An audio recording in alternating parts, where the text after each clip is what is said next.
Uma hora de conversa, de perguntas incómodas ou de questões pertinentes. Uma hora para saciar a curiosidade e divulgar as mais recentes descobertas científicas que impactam as nossas vidas e a sociedade.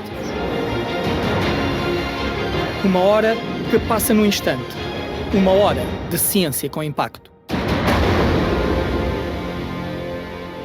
Sejam bem-vindos. O meu nome é Paulo Caetano e esta é a 4ª temporada do podcast Ciência com Impacto. Hoje estamos a gravar no Centro de Arte Contemporânea Graça Moraes, em Bragança, e o meu convidado é o investigador Alfredo Teixeira. Alfredo, muito obrigado por estar aqui connosco. Muito obrigado aos senhores pelo convite. Alfredo Teixeira licenciou-se em 1984 em Engenharia Zootécnica pela Universidade de Trás-os-Montes e Alto Douro. Concluiu o seu mestrado, 3 anos mais tarde, em Ciência Animal, no Instituto Agronómico de Saragossa. E em 1991 terminou o doutoramento, ainda em Ciência Animal, mas de novo na Universidade de Trás-os-Montes e Alto Douro, onde, em 1996, também concluiu a sua agregação. Foi vice-presidente do Instituto Politécnico de Bragança entre 96 e 2006, tem 288 artigos científicos publicados e é investigador do CIMO, Centro de Investigação da Montanha. Alfredo, mais uma vez, muito obrigado por estar na Ciência com Impacto. A carne e o seu aproveitamento são um dos focos prioritários do seu trabalho. No momento de grande ofensiva das crendices mais veganas, não é ir contra a corrente, defender o consumo de carne, não é ir contra a corrente por estes tempos? Bom, olhando na perspectiva de alguns grupos de pressão que nos últimos anos se têm desenvolvido, pode ser interpretado assim. Não o poderemos interpretar naturalmente como uma necessidade que o homem tem de se alimentar e, sem dúvida nenhuma, que a carne, a par do peixe, são os 2 alimentos mais ricos em proteína, aqueles que têm a proteína mais completa e que não vão necessariamente deixar de ser consumidos nos próximos anos, atendendo até mesmo que a população mundial em 2050 se acredite que cresça exatamente para os 50 bilhões de pessoas que vai haver necessidade de alimentar e que necessariamente a carne aí vai ter um papel fundamental. Eu comecei com esta provocação, peço que me desculpe, mas e vamos tentar ao longo desta conversa desmontar esses mitos e essas crenças que de facto alguma comunicação social tem vindo a dar muita visibilidade. Mas ainda sobre este tema do consumo da carne, acha que faz sentido diminuir o consumo de proteína animal, de carne ou de peixe, ou pelo menos mudar o seu modo de produção, tendo em conta o contributo que este tipo de indústria mais intensiva dão para as alterações climáticas?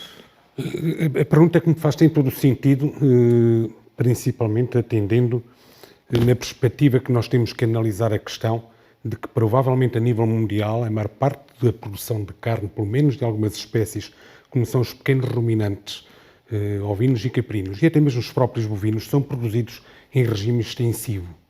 A intensificação da produção de carne deu-se basicamente em 2 espécies que são monogástricos, que são fundamentalmente o frango e o suíno, mas que também não podemos esquecer que foi exatamente essa intensificação dessa produção que veio colmatar a falta de proteína que acontecia no mundo após a Segunda Grande Guerra Mundial.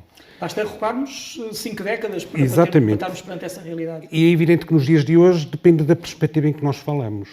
Debaixo do conforto do hemisfério norte é fácil dizer essas coisas, mas se nós pensarmos que provavelmente é preciso algo mudar no consumo, sim, é verdade, porque se compararmos o maior consumidor de carne a nível mundial, que estará na Austrália e andará à volta dos 115 quilos de carne por pessoa ano, ou até mesmo aqui em alguns países europeus, que estará pelos 100 a 110 quilos por pessoa ano, se compararmos exatamente esse consumo com alguns países do hemisfério sul, nomeadamente do continente africano e também da Ásia, nomeadamente da Índia, em que esse consumo não vai além das 7 a 10 quilos por pessoa ano, então aí sim é preciso algo mudar porque algo está mal. Claro. Haverá gente que está a consumir mais, provavelmente, proteína em excesso, mas outros existe exatamente uma grande percentagem de pessoas que estão com déficit de consumo de proteína, não é? Mas não acha que hoje torna-se cada vez mais urgente olhar para o modo de produção? E eu, quando falo em modo de produção, estamos em Bragança, estamos em pleno Parque Natural de Montezinho, não devíamos nós privilegiar a pecuária extensiva, quer pela sua qualidade, quer pela sua pegada ecológica? Pois, nesse sentido, eu gostaria de dizer que tudo tem lugar. Essas produções diferenciadas normalmente têm um público de consumidores que tem uma capacidade para valorizar esse tipo de produtos e que está disposto a pagar algo mais por um produto. Não poderemos esquecer que é preciso produzir outros produtos de carne para o consumidor global. E aí também tem lugar, naturalmente, as produções extensivas, não é só para produzir produtos de qualidade, as produções extensivas também têm lugar aí. Agora sim, também temos que dizer que quando essas questões que se relacionam exatamente com a pegada ambiental que um produto de carne produz, é preciso desmistificar algo que tem sido alvo de ataques de grupos de pressão e também na própria imprensa, como muito bem disse, é um mito. E é um mito urbano que toda a gente hoje nos diz que uma vaca polui tanto quanto um automóvel. E este mito é preciso, eliminá-lo, desmontá-lo. E é preciso desmontá-lo porque é um mito que foi mais fácil criá-lo do que está a ser desmontá-lo.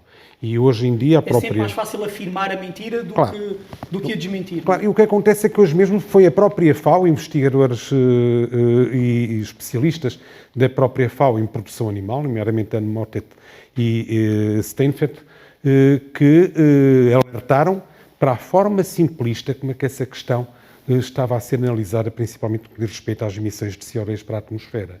E os cálculos foram revistos e hoje a revisão está publicada e, efetivamente, se as emissões de CO2 são medidas no próprio animal, ou seja, na vaca, representa 4% das emissões comparativamente ao automóvel, que continua a representar os mesmos 14%.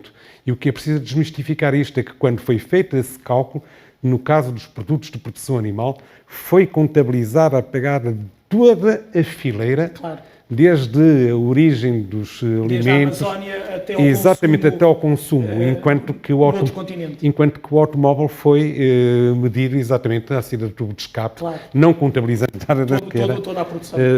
Toda a cadeia de produção, não é? Isto é difícil, é complicado e também com isto queremos dizer, e eu julgo que nós da carne também temos que o assumir, de que hoje em dia, com a diversidade de consumo que há lugar para tudo, não é? E não tenho nada contra as pessoas que são veganas, que consomem só produtos de origem vegetal.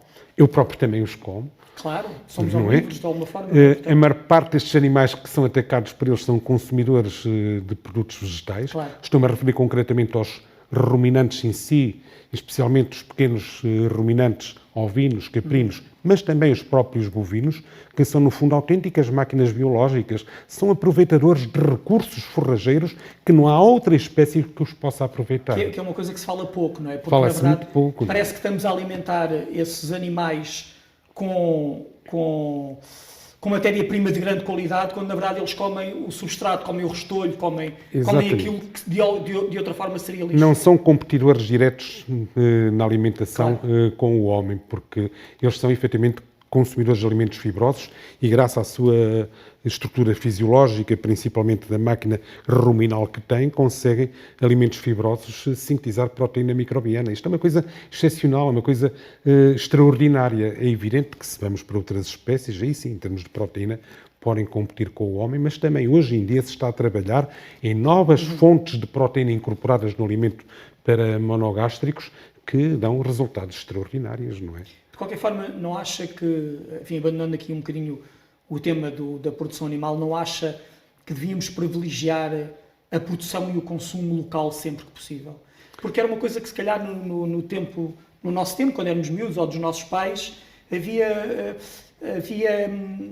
esta prática, não é? A mim faz-me confusão como é que comemos cerejas no inverno, ou como é que, não é? Porque é que não podemos esperar pela época da cereja? Ou, Sem dúvida. não fazia sentido privilegiar este tipo de consumo? Sem dúvida. O que veio fazer isso foi a globalização dos mercados, a facilidade de transporte, a facilidade de fazer chegar produtos perecíveis aos mercados de destino com grande facilidade e com métodos de conservação, e naturalmente que isso sim, provavelmente estaríamos no momento de fazer algum recuo nessa matéria, não é? E naturalmente que os produtos locais, consumidos localmente, não vão gerar exatamente esse impacto de pegar... que é tão grave hoje em dia. Que é tão grave hoje em dia, naturalmente. Mas... Sei que o Alfredo tem estado muito ligado, à caracterização dos produtos de denominação de origem protegida, os chamados produtos DOP, nomeadamente o cabrito transmontano e do borrego de Rincho. Estes estudos são relacionados com as qualidades organoléticas, sensoriais deste tipo de carne? São, sem dúvida, ligados com isso. Isto tem que ver com esse tipo de carne, mas também tem que ver com o modo de produção, também tem que ver com a tradição em si que está à volta de toda a cadeia de produção. Como sabe, um produto DOP é um produto que tem que ter toda a cadeia de produção até ao consumidor final a decorrer na região que lhe dá o nome. E isso, sem dúvida, que é todo um conjunto de variáveis e de fatores que fazem a diferenciação desses produtos e que, no fundo, vem, talvez, também trazer um pouco de valor acrescentado e um prémio também, muitas vezes, para populações que, pelo facto de estarem a produzir esses produtos, estão também a cuidar o meio ambiente, estão também a cuidar da paisagem e estão, no fundo, a fazer um trabalho social. Sim. E, nesse sentido, eu julgo que a valorização desses produtos paga, em parte, esse trabalho social que grande parte dessas populações fazem. E, sem dúvida nenhuma, como estava muito bem a dizer, é exatamente pela caracterização não só físico-química desses produtos, mas também pela sua caracterização sensorial, que se consegue fazer a diferenciação frente a outros que, não digo que sejam piores, mas que têm outro tipo de características, não é? Mas esse tema que o Alfredo agora tocou é particularmente importante, porque quando nós, no mercado, compramos um produto DOP, enfim, quer seja vegetal ou animal,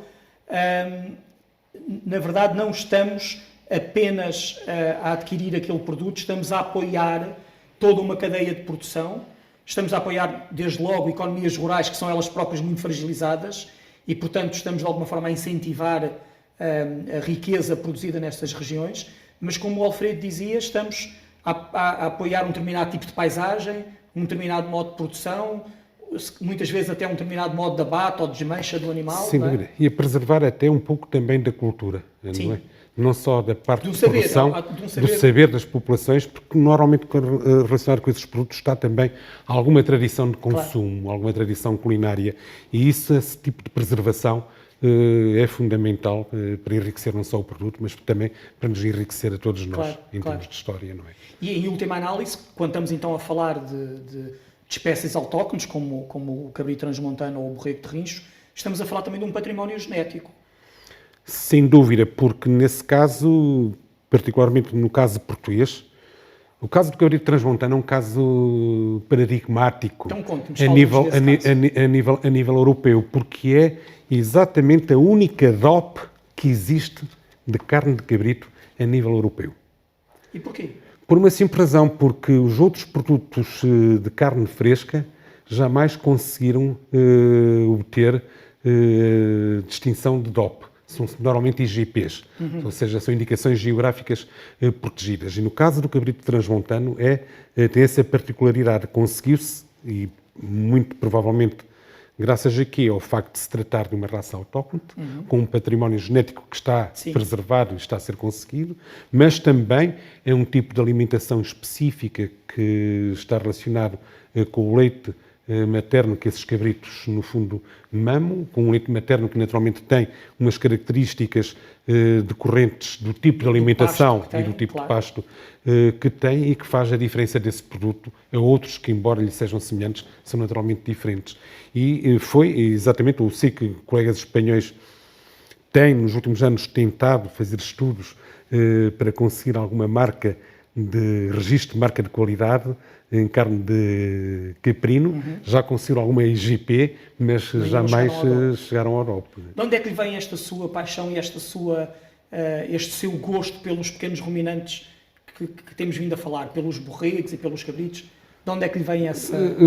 Vem desde criança, principalmente num aspecto, não pelo modo de produção de ovinos e de caprinos, mas porque de criança, já rapaz, um pouco também já adolescente, nas férias de verão gostava imenso de trabalhar num talho e ajudar nas desmanchas das carcaças, na comercialização e até mesmo na altura como se fazia nas visitas aos produtores para fazer as compras em direto, em feiras, que hoje é algo que já não acontece.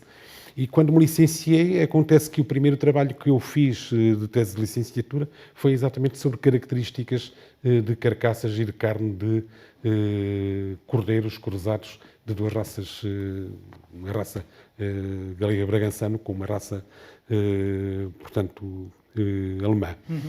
E desde aí, pronto, dediquei quase sempre grande parte da minha investigação aos pequenos ruminantes, não só à parte de performances de produção, mas também a qualidades da carne, a qualidades da carcaça e também um outro tema que foi apaixonante, que é a utilização de metodologias e de métodos não invasivos para fazer a estimativa da composição corporal e da composição da carcaça. Eu queria falar consigo mais à frente sobre esse tema, mas voltando só aqui um pouco atrás, quando me estava a falar desse trabalho com esses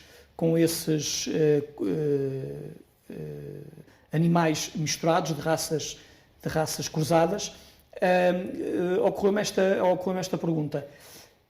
Há diferenças substanciais, sensíveis para o consumidor quando estamos a falar de um animal de uma raça autóctone ou de um animal que é cruzado? A carne é diferente? Podem determinar... Imagino que o meio de produção, que o modo de produção é idêntico.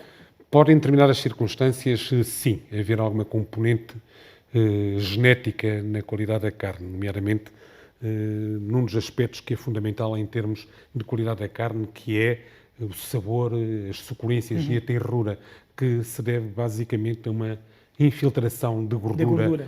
No músculo, chamada gordura intramuscular. Portanto, daí a sua preocupação com isso. Exatamente. Esse tipo de gordura intramuscular é fundamental em termos de diferenciação de qualidade. E há, naturalmente, raças que são mais precoces na deposição desse tipo de gordura. É uma gordura que, em termos de crescimento relativo, comparativamente a outras gorduras, é de uma deposição mais tardia, mas que em algumas raças acontece que tem alguma precocidade nessa infiltração. Acontece algo semelhante em raças portuguesas, bovinas, que são caracteristicamente e reconhecidamente de grande qualidade na sua carne, como são o barrosão ou como é a cachena.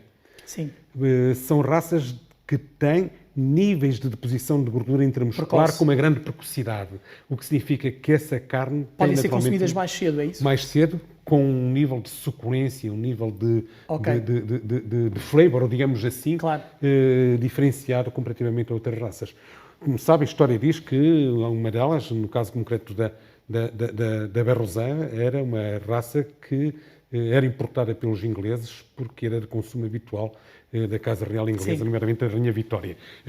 Dizem, e está escrito por alguns autores que se dedicam a essas coisas, naturalmente que eu não tenho nada que me fundamente isso. São muito idênticas, são muito idênticas. Têm o mesmo solar, aliás. Têm o mesmo solar, exatamente, o mesmo sistema de produção, são raças de pequeno tamanho, muito rústicas e com essa particularidade. Então, falemos dessa gordura. Que métodos não invasivos é que o Alfredo desenvolveu que nos permite saber que tipo de gordura é que o animal vai ter ao longo do seu crescimento? Os métodos em si nós não desenvolvemos, eram métodos que eram utilizados noutras espécies de animais, nomeadamente nos suínos. Os suínos, toda essa metodologia está extraordinariamente desenvolvida, mas simplesmente nos suínos acontece que a diferenciação entre tecidos é muito maior, portanto é muito mais fácil para qualquer método fazer essa diferenciação de tecidos. No caso dos ovinos e dos caprinos, principalmente de animais jovens, a diferenciação entre camadas de gordura subcutânea e o músculo são muito ténues, muito ténues. Portanto, teve que se afinar. Teve que se afinar no seguinte sentido, é que os primeiros trabalhos que utilizaram o método que nós mais tarde viemos a desenvolver, que são dos ultrassons, foram abandonados por investigadores anglo-saxões na década de 80 do século passado, dizendo que os ultrassons não servem para fazer estimativas de composição corporal em ovinos. Simplesmente os novos equipamentos vieram fazer com que sons mais débeis de diferenciação entre a camada de gordura e de músculo tornassem possível fazer essa diferenciação. E a partir daí nós desenvolvemos bastante a metodologia de utilização de ultrassons para fazer estimativas de composição corporal em ovinos e caprinos. No caso concreto dos caprinos, somos pioneiros na utilização do método e a partir de aí utilizamos também técnicas de análise de imagem para fazer a quantificação da gordura infiltrada no músculo, tal gordura intramuscular. Basicamente, nos métodos não invasivos são utilizados dois tipos de metodologia, ou são os ultrassons ou são as radiações eletromagnéticas. Porquê? Porque os tecidos têm sensibilidades diferentes a ambas radiações, não é? E no caso dos ultrassons, é exatamente essa diferenciação que existe no som emitido e no som refletido das partículas de gordura infiltradas no músculo que nos permite fazer a sua quantificação. Mas o que vocês procuram é a quantificação naquele momento ou também estudam aquele momento para saber como é que o animal vai evoluir e qual é a altura certa? Exatamente. Pode ser naquele momento para fazer uma caracterização do animal, por exemplo, como futuro reprodutor, futuro reprodutor melhorador dessa característica, mas pode ser também utilizado, como se faz muitas vezes, para estudar a evolução da deposição desses tecidos ao longo do crescimento do animal, sem dúvida. E depois este conhecimento, este saber que vocês adquirem na investigação é aplicado no campo, ou seja, os criadores de alguma forma são sensíveis a estes avanços científicos? Isto ajuda no melhoramento das raças? A sua pergunta tem todo o sentido e leva-nos para outro campo. Estamos num país em que provavelmente o nível de relação entre investigação, associações e produção e agricultores não está tão desenvolvido. Eu digo isto por uma simples razão, porque num encontro e numa visita que eu fiz à Islândia, este método era utilizado pelos próprios criadores na seleção dos seus reprodutores, que enviavam as imagens ultrassonográficas via internet para a direção da associação que estava em Reykjavik e que, fazendo depois a análise de todos estes dados, determinava quais seriam os futuros reprodutores para as próximas épocas de reprodução. Em Portugal não ainda vamos ao olho. Não estamos a esse nível, infelizmente. Não é? Teria que haver, provavelmente, um grande investimento de formação de pessoas a nível das associações de criadores, de consciencialização também da necessidade para utilizar estes métodos como métodos eficazes para fazer melhoramento animal.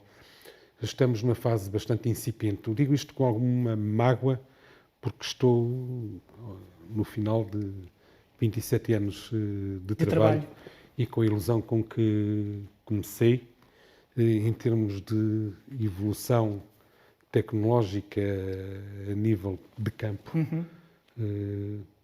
não caminhamos provavelmente com a rapidez que era preciso e pelos caminhos que eu encontrava que seriam mais desejáveis. Sim. E com alguma desilusão também, confesso. Então vamos falar aqui de outro trabalho que o Alfredo esteve envolvido e que chamou a minha atenção quando eu estava a preparar esta nossa conversa, que foi um estudo que realizou sobre a produção extensiva de porcos bízaros, que são os porcos aqui da região a raça de porcos aqui da região de Bragança, mas em dois sistemas diferentes de alimentação, a engorda com concentrados versus a engorda com castanha. A que conclusões é que chegaram? As propriedades destas carnes são de facto diferentes? São. É interessante dizer porque esse foi um projeto que foi feito em copromoção industrial.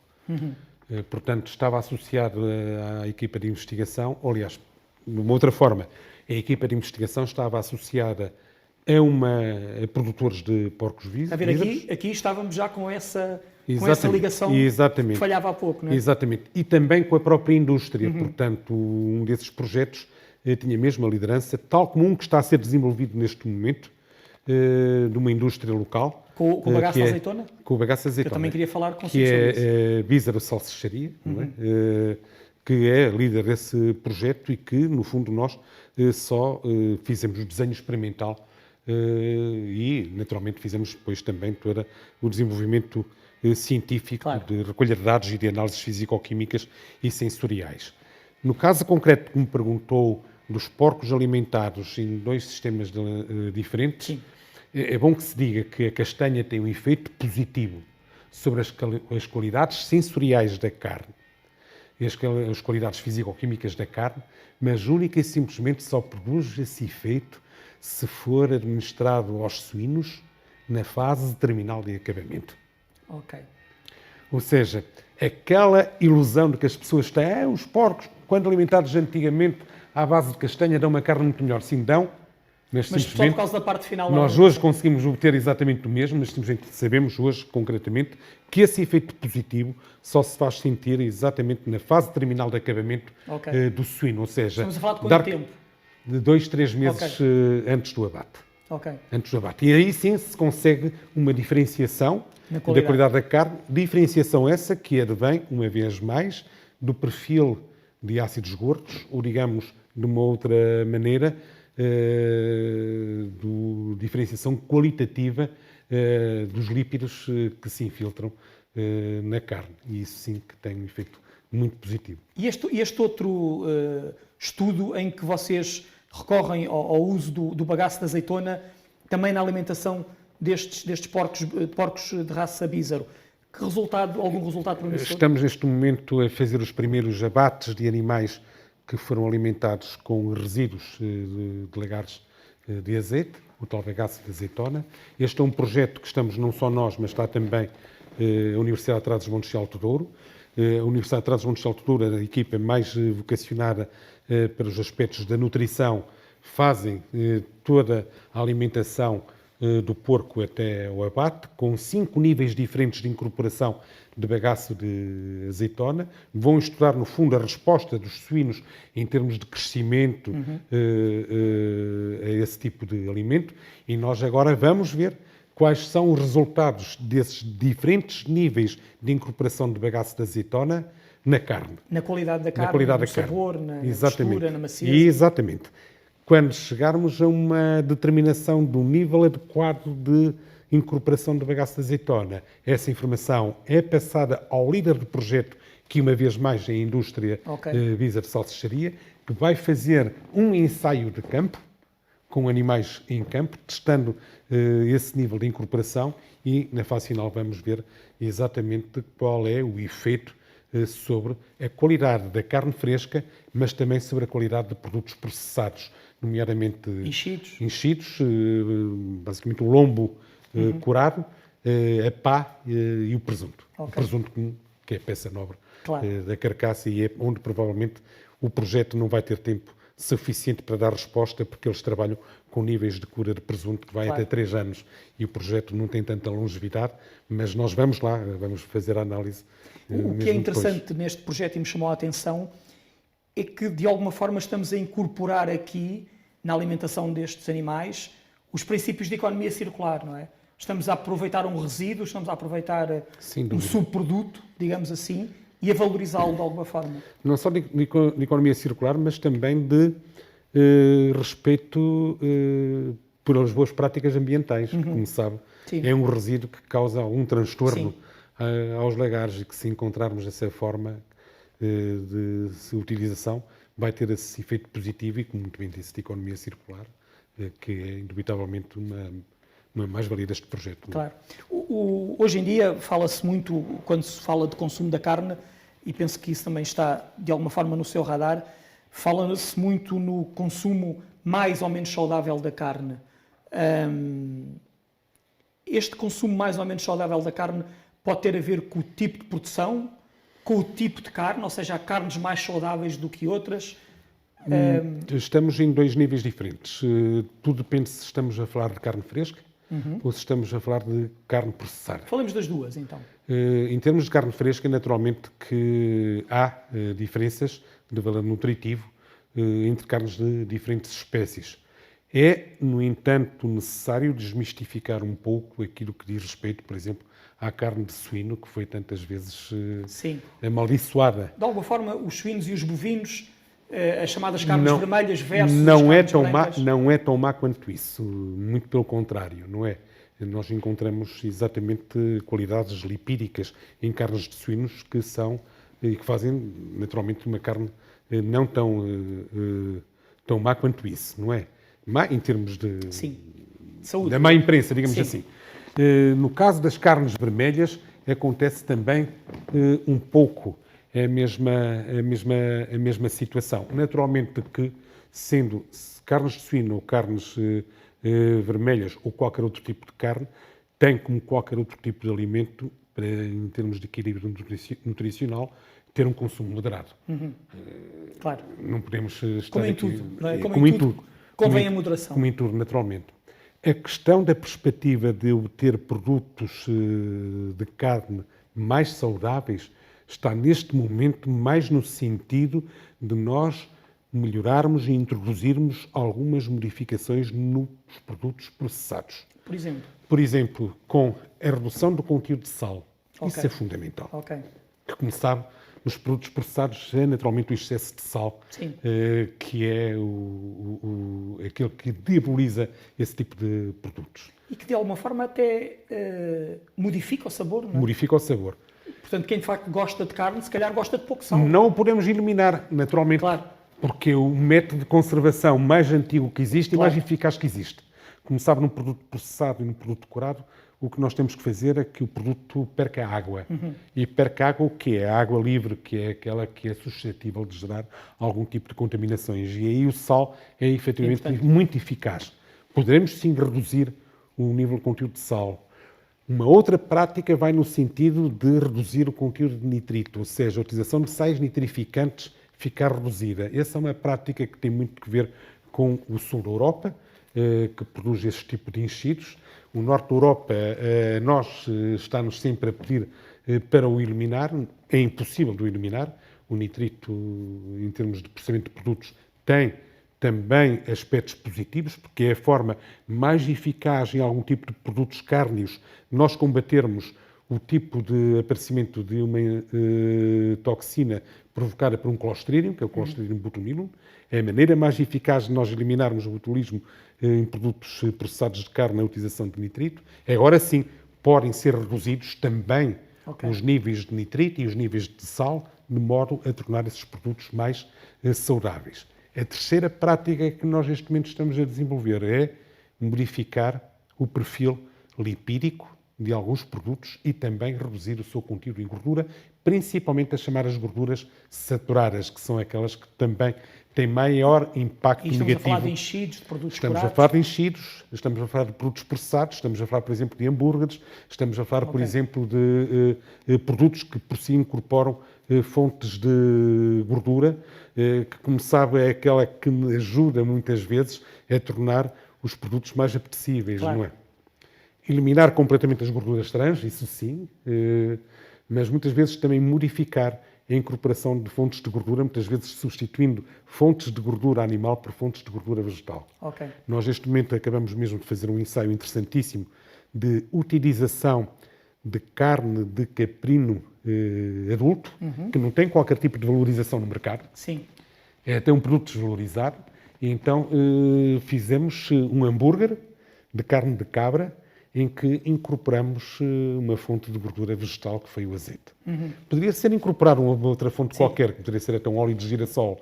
Normalmente utilizamos o sistema de oleogés, ou seja, incorporá-lo num gel, ou seja, retiramos toda a parte de gordura saturada e basicamente estamos a oferecer um produto carne que tem exatamente muito pouca gordura muito pouca gordura, e a gordura que tem é uma gordura saudável, uma gordura poliinsaturada. E é interessante porque estava a falar do aproveitamento da cabra, não é? Que que não têm aproveitamento normalmente para a carne. Não tem, é carne. Enfim, a não ser para a chanfana. É carne, A não exatamente. ser para a chanfana. Exatamente, bem que se recordou, porque é um dos pratos mais emblemáticos Sim. da região centro deste país, uma coisa deliciosa. Fantástica.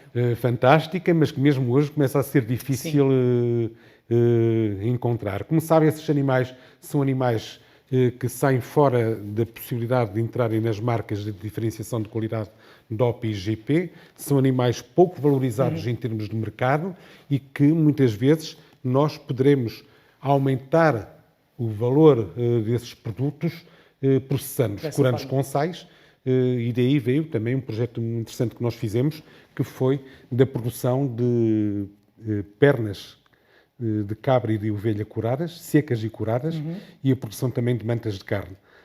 Ou seja, é processar no fundo a carne, de modo a criar um outro tipo de produto que possa ter aceitação no mercado.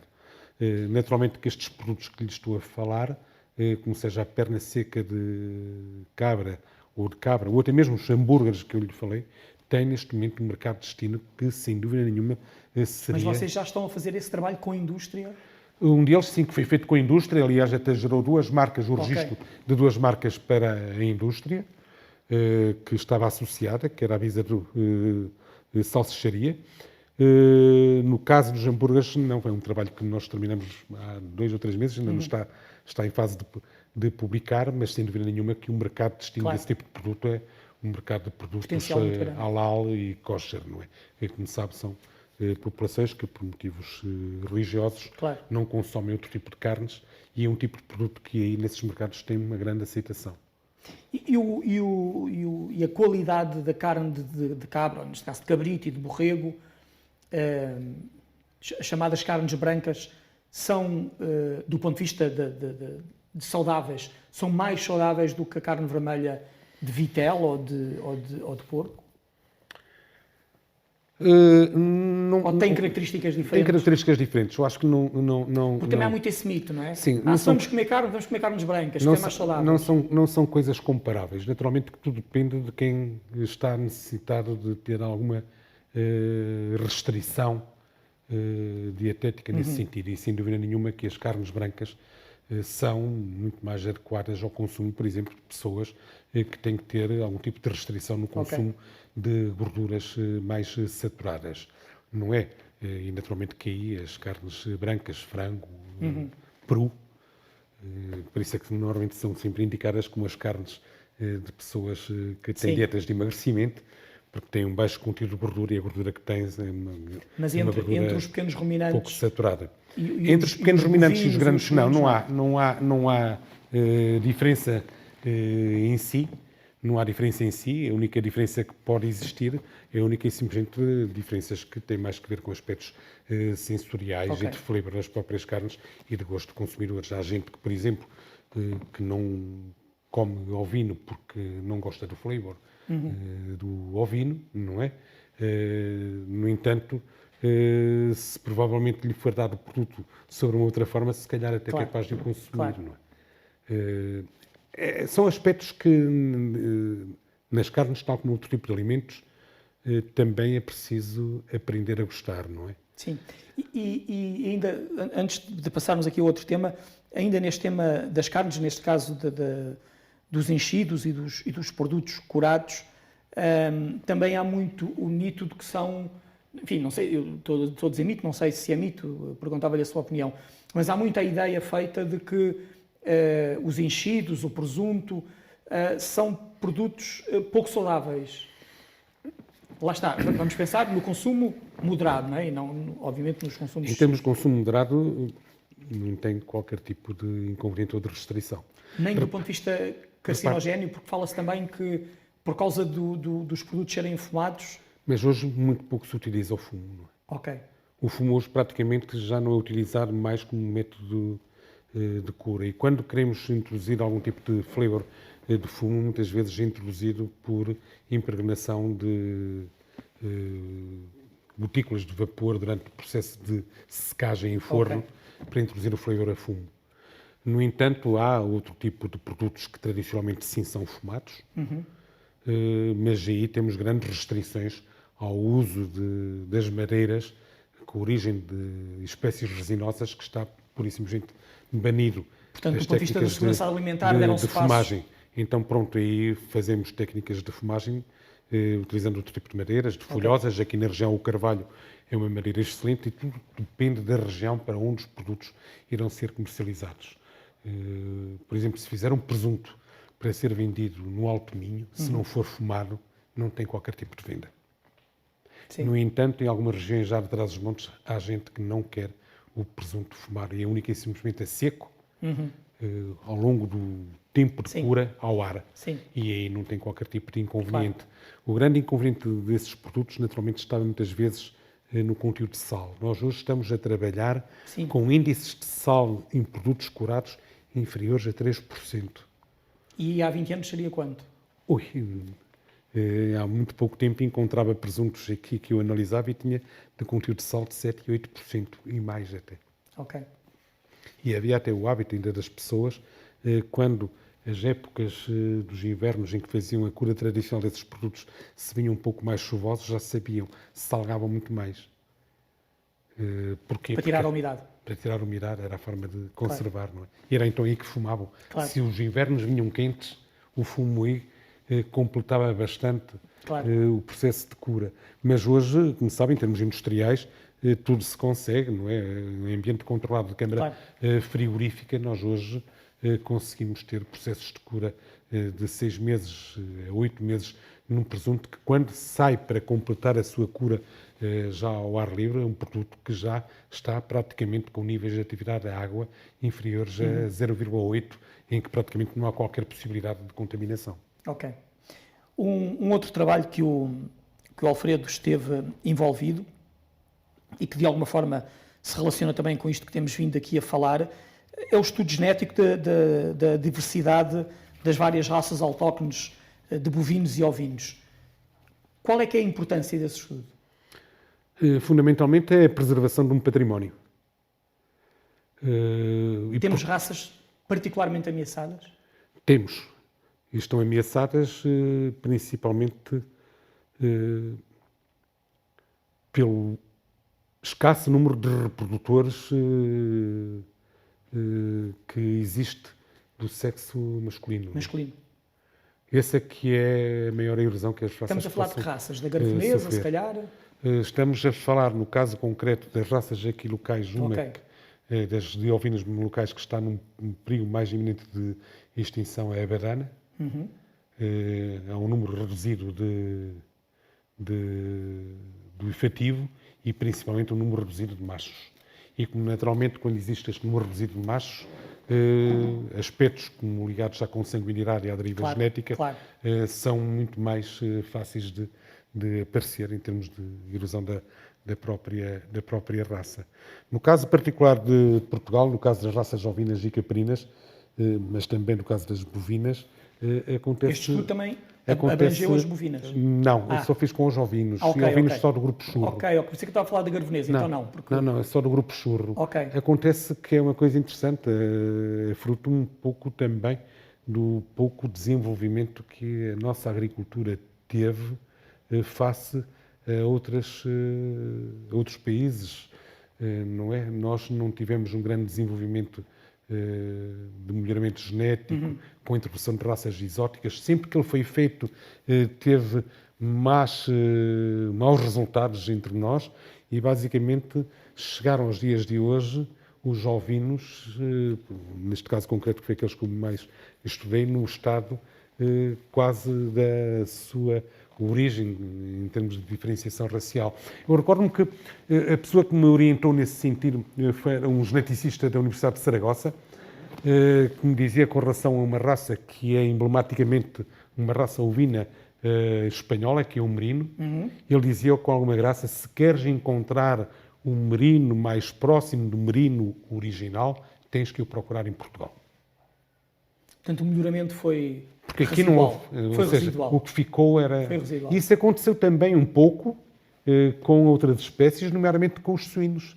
Como sabe, os espanhóis fizeram, a partir da década de 80, um esforço muito grande de organização da produção para a recuperação do porco preto, digamos assim. Menos mal que lhe chamaram ao presunto Pata negra. ibérico, Sim, sim. não é? Porque grande parte dos reprodutores que eles utilizaram vieram do descobri-los às explorações de porco alentejano que Claro. existiam, porque a erosão da raça em Espanha tinha sido muito maior com a introdução do porco branco e dos cruzamentos comerciais, Large White Land Race e por aí Mas não há fora. aqui uma contradição, ou seja, se nós fizermos tão pouco melhoramento nas raças autóctones, não devíamos ter um efetivo forte e robusto? Pois deveríamos, simplesmente depois há outros fatores que contribuíram para portanto, a erosão dessas raças, que foi também, olha, o êxodo rural. Sim. No caso dos pequenos ruminantes, aspectos relacionados com a dificuldade de encontrar pastores, a pouca dignidade que a profissão dada, tinha, não é? Depois, ainda por cima, com episódios de perseguição, esses produtores, estou-me a lembrar concretamente no século passado das campanhas de florestação nacional, da eterna conflitualidade que existe entre o produtor de caprinos e os produtores florestais, entre os produtores dos rebanhos em regime extensivo, com gados não possuidores de terra, com os homens, os agricultores, não é? Sempre foi uma conflitualidade que ainda hoje existe. Eu recordo-me quando comecei a minha atividade no projeto de desenvolvimento rural integrado, a visitar algumas terras aqui por trás dos montes, a identificar rebanhos para serem alvo de estudo de desenvolvimento no âmbito desse projeto, de chegar a algumas aldeias aqui em Trás-os-Montes e perguntei, então aqui quantos pastores existem? E a resposta muitas vezes era só, aqui só há ladrões. Ou seja, o pastor era exatamente entendido como ia roubar o alimento. Ia roubar o alimento. Isso foram todas situações de conflitualidade e que geraram, portanto, graves prejuízos nas raças. Olha, particularmente aqui no caso concreto de Bragança, eu recordo-me que no princípio a aldeia de Montezinho e toda a área do Parque Natural de Montezinho era uma área extraordinariamente interessante na produção de caprinos. Havia uma quebrada na aldeia de Montezinho na altura de finais da década de 80 com mais de 500 cabeças, que única e simplesmente por uma postura municipal erradamente colocada pelo Presidente da Câmara de Bragança na altura em que multava os possuidores de gados por pernoitarem nos perímetros urbanos das aldeias e que levou praticamente ao desaparecimento de uma raça que estamos agora nós a tentar recuperar, que é a preta de Montezinho. Claro. E era aquela que dava o chamado cabrito de Montezinho, que era uma joia da gastronomia local. Praticamente desapareceu com uma postura municipal erradamente implementada nessa época. Portanto, são vários fatores que na verdade, os grandes rebanhos desapareceram todos, como as práticas, por exemplo, de transumância, não é? Quer as grandes transumâncias da Serra da Estrela, quer as pequenas transumâncias, as transumâncias de curta duração, todas elas desapareceram. Esses caminhos de transumância foi aquilo que trouxe no início do século passado, até mais ou menos os anos 30, 1930, 1940, o melhoramento do gado lanar da terra quente, fruto de quê? Exatamente do cruzamento do badano com os rebanhos transhumantes dos espanhóis que entravam e subiam todo o Douro superior até aqui às terras de cerca de uma cerca de valeiros. O Alfredo tem também trabalhado no tema do leite, da valorização do leite, das cabras e das ovelhas. Que tipo de trabalho é que tem realizado a este nível?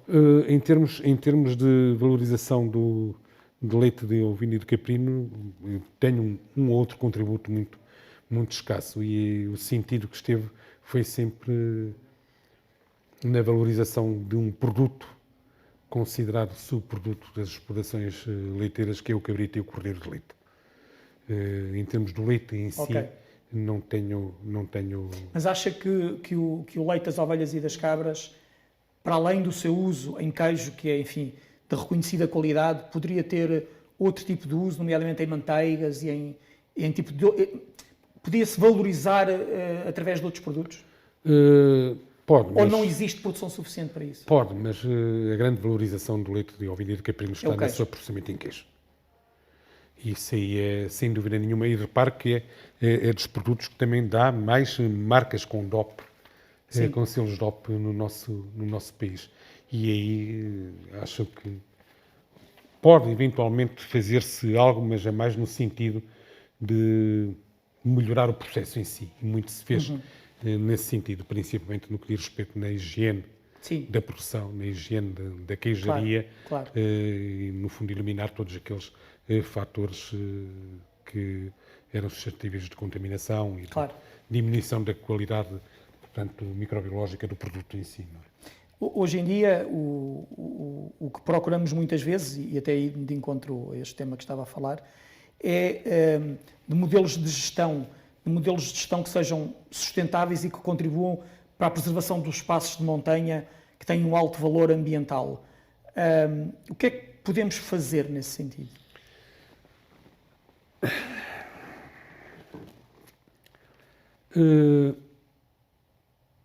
É